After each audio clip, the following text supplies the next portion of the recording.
要再笑人家了啦。摸摸点点，在笑什么啊？有什么有趣的事吗？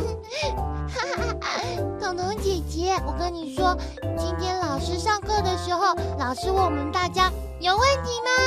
结果点点举手，老师以为点点有不懂的地方，结果点点是想上厕所。彤彤姐姐，同学都笑了，好丢脸哦。不会啦，点点，你这样做没错啊。有问题的时候，当然要跟老师说啊。只要你卡住举手，跟老师说我想要上厕所，老师一定会让你去的。哦，真的吗？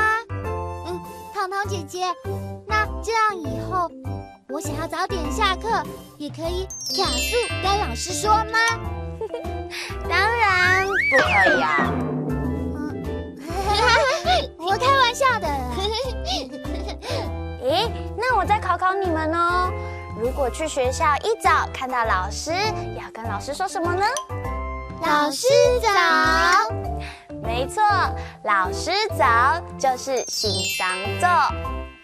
醒桑奏。两个很有礼貌哦。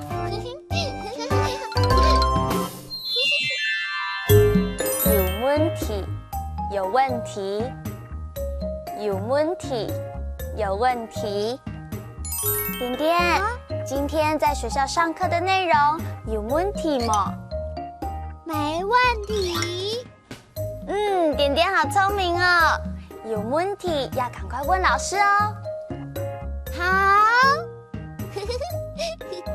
卡数，举手。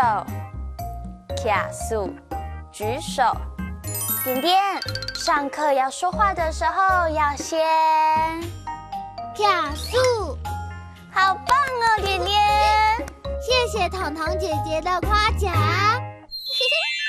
有问题，卡数。小朋友记住了吗？哈克乌拉拉，下次再见。张罗